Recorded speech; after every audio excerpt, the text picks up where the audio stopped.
शिक्षकों का ट्रांसफर होगा, यह बिल्कुल कंफर्म है। भले ही तिथि आगे पीछे होता रहेगा, नियम में बदलाव होते रहेंगे, किसी को खुशी किसी को गम मिलेगा, लेकिन कंफर्म है कि तबादला ट्रांसफर होकर ही रहेगा।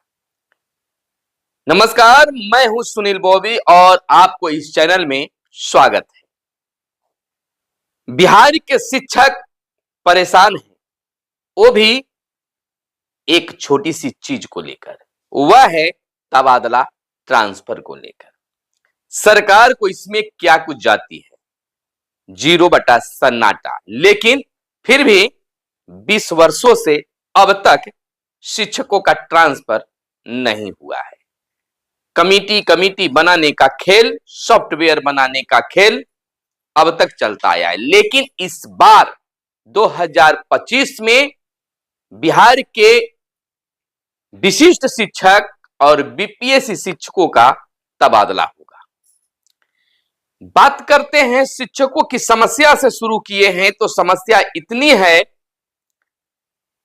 कि शिक्षक जो ट्रांसफर चाहते हैं वो अपनी समस्या बताने से थक नहीं रहे हैं। जो भी सुन रहा है, चाहे वह पक्ष का हो या विपक्ष का हो, शिक्षकों का, वो तो कह रहे कि भाई इतनी बड़ी समस्या है और इतनी दिक्कतों के बीच आपको जीना पड़ रहा है, तो आपका ट्रांसफर होना चाहिए।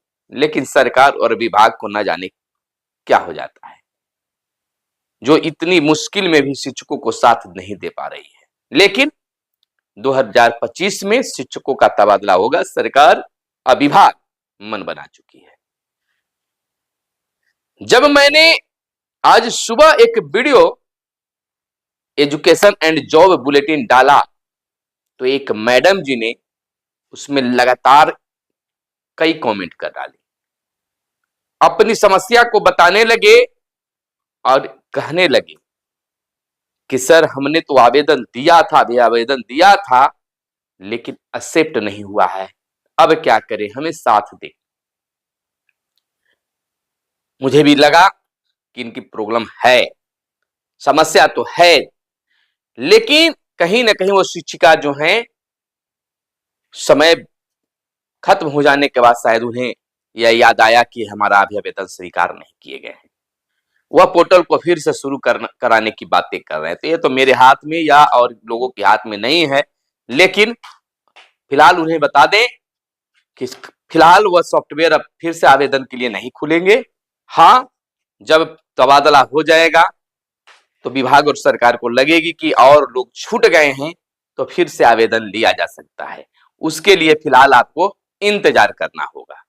और आपकी समस्या है, समस्या से लड़ना सीखिए। मैडम जी, शिक्षिका महोदय से मेरा आग्रह है कि समस्या से लड़ना सीखिए, हड़बड़ाइए घड़बड़ाइए नहीं। एक आप ही के पास ऐसा समस्या नहीं, बहुत सारे ऐसे शिक्षक और शिक्षिका हैं जो आवेदन देने से पीछे रह गए। तो आपके साथ बहुत लोग खड़े हैं, आपको ज्यादा कुछ टेंशन लेने की जरूरत नहीं है। लेकिन आप शिक्षा विभाग के पास में कांटेक्ट करें, शायद हो सके आपके लिए कोई उपाय किया जा सके। क्योंकि आप कह रहे हैं कि एक्सेप्ट नहीं हुआ, आप तो आवेदन किए हैं। अगर टेक्निकल कोई फॉल्ट होगा या कुछ और होगी बातें, तो आप डायरेक्ट शिक्षा विभाग बिहार सरकार से कांटेक्ट करें, एसीएस महोदय से संपर्क करने की कोशिश करें। डायरेक्टली, कोई बीच बचाव वाली बात नहीं, डायरेक्ट संपर्क करें और अपनी समस्या को रखिए। केवल रो देने से, अपनी समस्या बता देने से आपका निवारण नहीं होगा। इसी तरह से कई और शिक्षिकाओं ने मेरे पास फोन किया और कहा कि सर होगा कि नहीं होगा। कई ऐसे शिक्षिका और शिक्षक हैं बीपीएससी से बहाल, जिन्होंने मेरे पास फोन किया और कहा कि बहुत सारे लोग कह रहे हैं कि बीपीएससी से बहाल शिक्षक और शिक्षिकाओं का तबादला नहीं होगा। उनका कहना था कि जो रोगग्रस्त हैं, दिव्यांग हैं, उन्हें खाली होगा। तो उन्हें हम बताना चाहते कि नहीं, आपने आवेदन दिया है, अगर आप दूरी दिखाए हैं तो आपका ट्रांसफर होगा। भले ही लोकल अगर दिखाए होंगे उसी जिला में, तो भले उस पर कुछ नहीं कहा जा सकता है फिलहाल। हालांकि इस पर अभी कोई खास निर्णय नहीं हुआ है। बैठक होने वाली है सोमवार को, उस बैठक में कुछ क्लियर हो। और ज्यादा भीड़ बक्सर, गोपालगंज, पटना में है। अगर यहां भी है तो कुछ समस्या आएगी, लेकिन तबादला होगा आपका भी।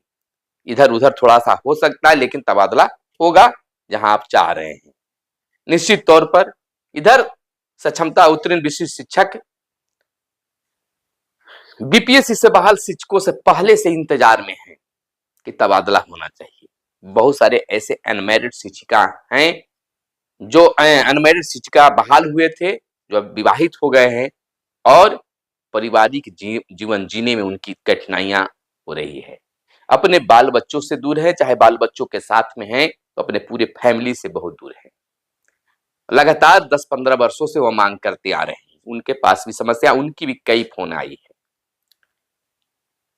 उनसे हम कहना चाहेंगे कि इतना जब इंतजार कर लिया तो 10-15 दिनों का और इंतजार कर लीजिए। मैंने कहा है कि 26 जनवरी से पहले आपकी तबादला होगा, तो वह होना जिससे हमें बात होती है, हो रही है, चाहे जो सूचना प्राप्त होती है उसके अनुसार तो निश्चित है कि 26 जनवरी से पहले आपका तबादला होगा। देखिए यहां पर रोकड़ क्या हो रहा है, लोग एक दूसरे पर आरोप लगा रहे हैं।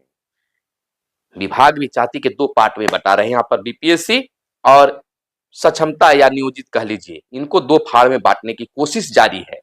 लेकिन आप लोगों, तमाम लोगों से, संगठन चलाने वाले, चाहे नियोजित शिक्षक के संगठन चलाने वाले हो या बीपीएससी से बहाल शिक्षकों के संगठन चलाने वाले हैं, उनसे आग्रह मेरी होगी कि किसी की इस नीति को सफल मत होने दीजिए कि हम बटे हैं। अपनी लड़ाई लड़िए, आप अपनी मांगे उठाइए, लेकिन जब वैसी बातें आ जाए तो आप केवल यह मानिए कि हम केवल शिक्षक हैं और शिक्षक रहेंगे, और हम सभी एक भाई बहन हैं, एक ही हैं। कोई बीपीएससी नहीं, कोई नियोजित नहीं, कोई सक्षमता नहीं, केवल शिक्षक हैं। अब आगे चलकर आप लिख लीजिए कहीं पर, आप सभी एक होइएगा और आपकी एक ही लड़ाई होगी, शिक्षकों की मांग, शिक्षकों की मान सम्मान एक होना ही पड़ेगा। जिस प्रकार से पहले देखिए शिक्षा मित्र नियोजित शिक्षक बने और नियोजित शिक्षक 3 और 5 में बहाल, फिर टेट वाले आ गए, उन लोगों के बीच में बहुत सारे मनमुटाव चलते रहे। आज की स्थिति में देख लीजिए, कोई कह रहा है कि हम टेट पास हैं तो नियोजित शिक्षक हैं, वो सभी एक जगह पर हो गए। उसी तरह से आने वाला परिस्थिति में सभी एक शिक्षक ही होंगे, टीचर्स ही होंगे। यही तो मांग बुद्धिजीवी वर्ग से भी आ रही है कि इतने भागों में शिक्षकों को मत बतिए। विद्यालय अध्यापक, विशिष्ट शिक्षक, नियोजित शिक्षक, शिक्षा मित्र, बहुत सारे कैटेगरिया में बांटकर शिक्षकों का शोषण हो रहा है। तो समस्या सभी का है भैया। देखिए जो 4 दिन से भी बहाल है उनकी भी बड़ी समस्या है।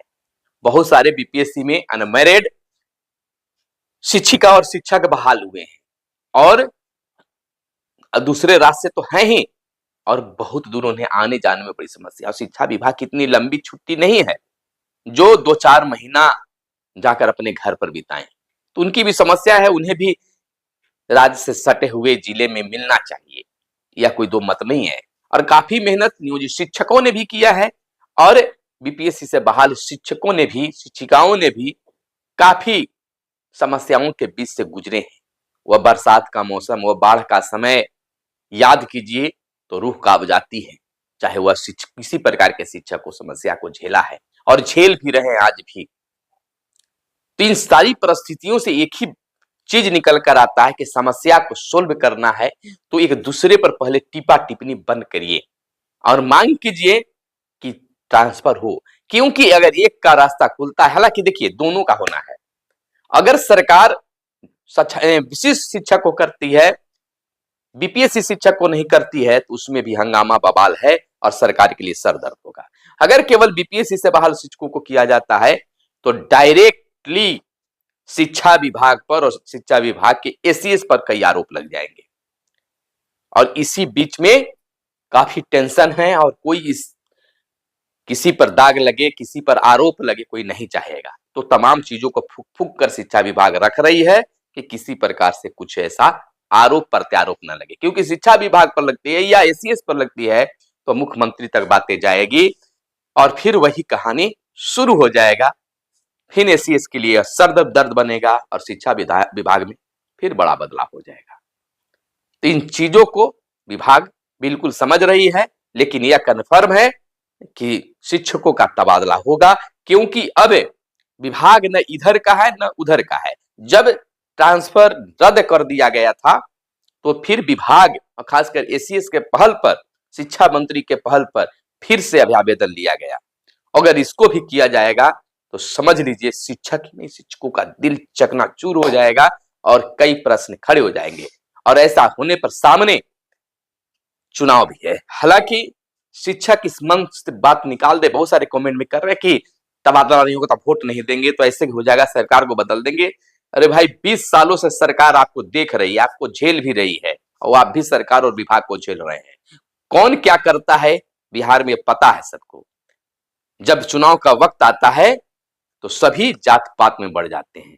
आप ये दावा मत कीजिए एक जीत शिक्षकों की जरूर हुई है, वह बंशीधर ब्रजवासी की जीत शिक्षकों के लिए तो आप भले ही समझ ले उनकी जीत शिक्षकों सरकार के लिए टेंशन है। टेंशन क्या यह है कि शिक्षक नाराज है, सरकार के 2-4 विधायक हार जाते हैं, कुछ हो जाता है, उससे कोई ज्यादा मतलब नहीं, लेकिन फिर भी सरकार एक व्यक्ति को भी नाराज नहीं करना चाहती है। हालांकि ट्रांसफर में कोई बड़ा आर्थिक रूप से उन्हें कुछ झेलना नहीं पड़ता है। हाँ, मेंटली यानी कि दिमाग लगाया जाता है कि कैसे कहां पर किसको सेट किया जाए, तो यह होगा। हेड टीचर भी आप हैं, प्रधानाध्यापक भी आप हैं, तो आपको टेंशन नहीं है, आपकी भी पोस्टिंग होगी। तो यह कन्फर्म मानिए और समस्या को इसी तरह से हमारे कमेंट में बताइए। हम आपको, अगर मैडम जिस वीडियो को देख रहे हैं तो आपके कमेंट में मैंने अपना मोबाइल नंबर दिया है, संपर्क करने के लिए बात कीजिए, क्योंकि वीडियो बनाना ही मेरा लक्ष्य नहीं है, आपको मदद करना, सही बात बताना। मुझे जितनी जानकारी है, चाहे आप उस खबर को झूठ समझिए या सही समझिए, जितना है आपके बीच में रखने की कोशिश करते हैं। संपर्क भी आपसे करते हैं, बहुत सारे रोज प्रतिदिन हमारे साथी फोन करते हैं, बात भी करते हैं। फ्री रहते हैं तो निश्चित है कि एक बार भी उठाते हैं, नहीं उठाते हैं तो जो कॉल आते हैं उसमें हम दोबारा उनके पास कॉल करते हैं। तो इसी तरह से आप हड़बड़ाइए घड़बड़ाइए नहीं, आपका ट्रांसफर होगा और बस चंद दिन बचे हैं, 2 दिन मात्र बचा है नए साल के आगमन के लिए। उत्साहित रहिए, 9 वर्ष के आगमन की खुशियां मनाइए और उसी खुशियों के बीच हमें भी शामिल कीजिए। बधाई पहले ही हम आपको देते हैं नए साल की, कि नए साल की हार्दिक बधाई और शुभकामनाएं। आप भी हमारे टीम्स को बधाई दे सकते हैं और आपसे वह बधाई इस रूप में लेना चाहेंगे कि बस एक बड़े परिवार का सदस्य बनने में कुछ ही दूर पर हैं, यानी कि 2 लाख सब्सक्राइबर होने में मात्र कुछ कदम पीछे हैं। 500-600-700 सब्सक्राइबर की जरूरत अब है, तो जल्दी इसे पूरा कर दीजिए। जो भी सब्सक्राइब नहीं किए हैं तो अपने और अपने घर के लोगों के मोबाइल से, परिवार के लोगों के मोबाइल से, अपने दोस्तों के मोबाइल से सब्सक्राइब करके बहुत जल्द 2024 में ही 2 लाख परिवार का सदस्य बना दीजिए। यही आपसे आग्रह है। मिलते हैं अगले वीडियो में, तब तक के लिए दीजिए इजाजत। जय हिंद, जय भारत, वंदे मातरम।